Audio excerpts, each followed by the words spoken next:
This is for 3rd grade ELA, text at Folktales.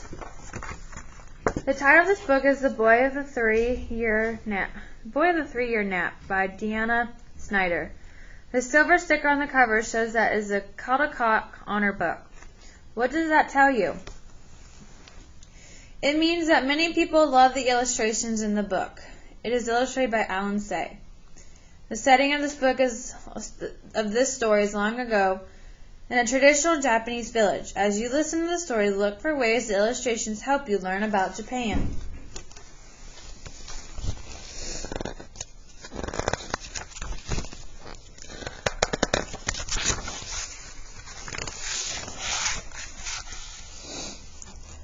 On the banks of the river Nagara, where the long-necked cormorants fish at night, there once lived a poor widow and her son.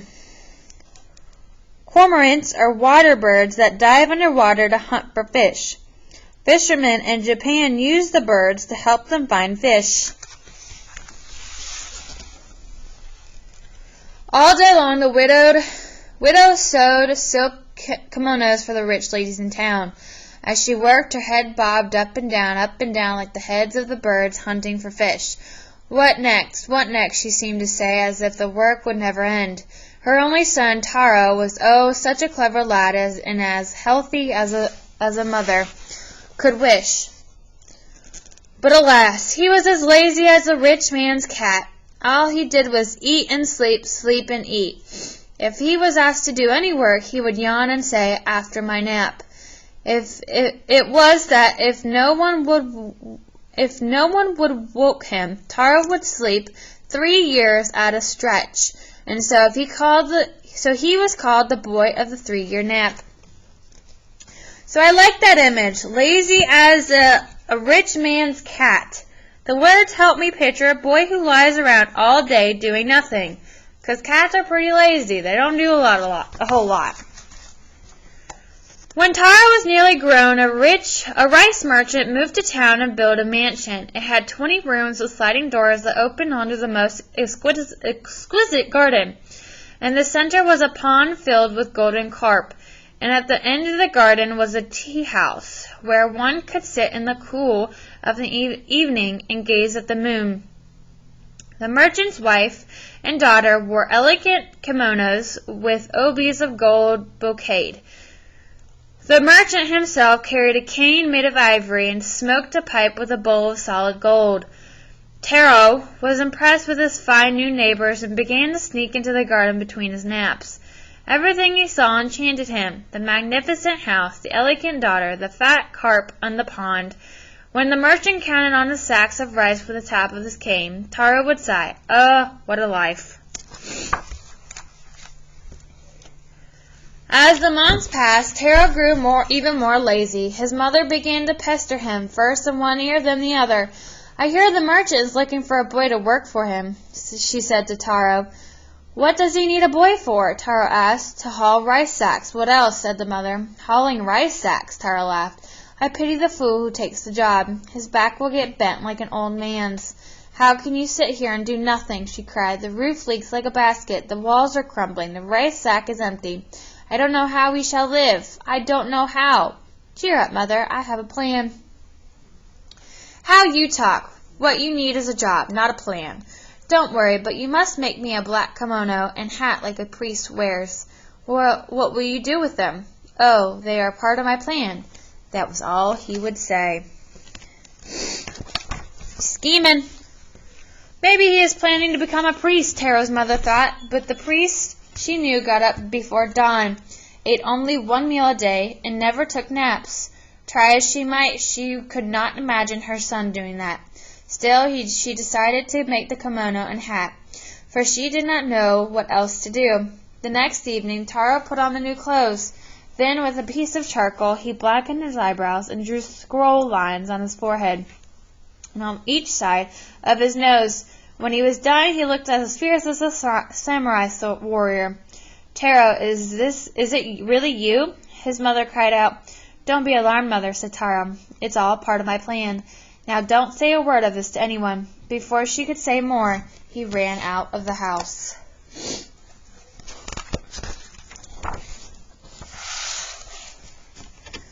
At sundown, the merchant came out of his house for his evening walk. "Good evening, madame," he called to Taro's mother. "I suppose that lazy son of yours is still in bed." "He's a little tired tonight, sir," said the widow. "Ha! You are a soft one, but what he needs is a good smack on his back and a kick on his bottom. Napping at dusk, indeed." The merchant went on his stroll until he came to a shrine by the roadside. It was the shrine of the Ujiman, the patron god of the town. As he stopped to make an offering, a black figure appeared before him, scrawling like a goblin. Who are you?" asked the startled merchant. "I am the Ujiman," a fierce voice bellowed. "What do you want of me? What did I do?" cowered the merchant. "It is time for your daughter to take a husband," said the Ujima. "You must wed her at once to that fine lad who lives on your street." "What fine lad, my lord?" "That fine young man called Taro." "Taro!" The merchant rubbed his ears. "You mean the boy of the 3-year nap, that Taro?" "The same." "Oh, no. There must be some mistake." "Gods do not make mistakes." The merchant began to tremble. "Surely there must be someone else my daughter can marry, anyone but Taro." "Not a one," growled the Ujimi. It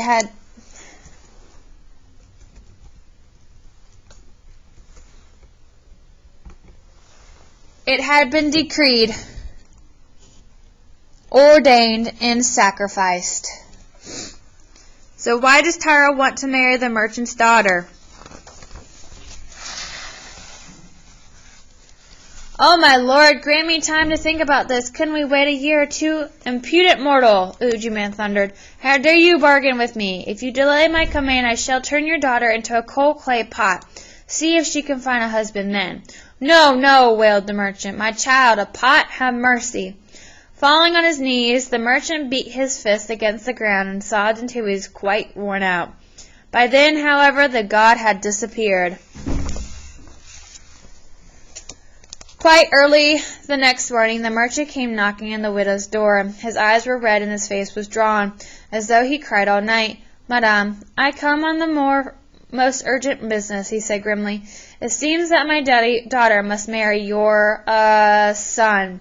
The poor woman's mouth fell open. "Yes, your son," the merchant repeated.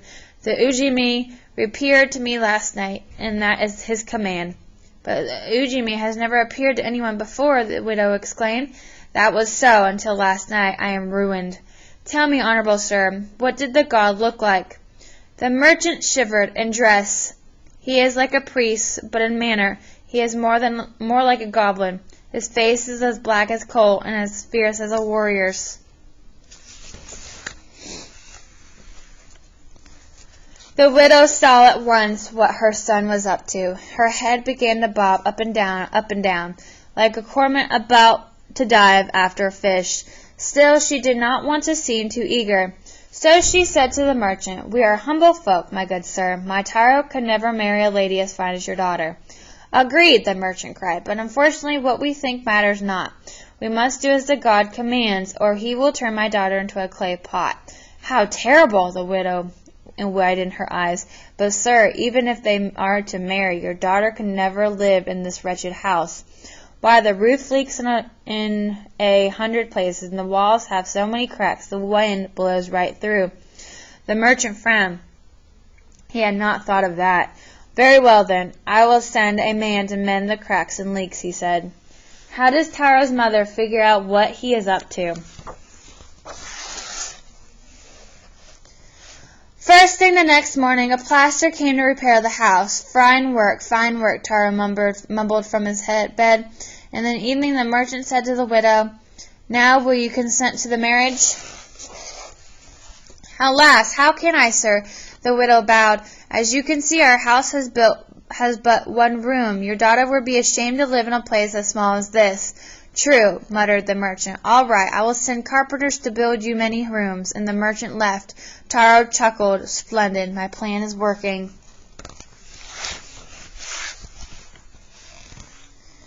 When the widow's house was finished, the merchant asked, "Now will you consent to the marriage? I fear, sir, that your daughter will still not find happiness here." "What is it now?" cried the merchant. "Speak your mind, or my daughter will turn into a clay pot." "My Taro has no job," said the widow. "How can you keep your daughter in luxury and comfort?" "Surely this is the end of me," groaned the merchant. "All right, your son shall manage my storehouse. But I warn you, madame, he will have no time for naps at my place. Now do you consent to the marriage?" Taro's mother tossed her head like a cormorant, then he that has caught a large fish. "You have my consent," she said. No sooner had the merchant left than the widow hurried to tell Taro the news. "The merchant has made a most wonderful offer," she cried. Taro sat up in bed. "No, stretching and yawning like a satisfied cat. "It was all part of my plan, mother." "I hope you accepted the offer." "Indeed I have," said his mother. "You start working first thing tomorrow morning." "Work!" Taro leaped out of bed. "What do you mean? That was not part of my plan." "Ha! Do you think you are the only one who makes plans?" his mother answered. So Taro's mother makes many requests of the merchant before she consents to letting Taro marry his daughter. Why is she doing this?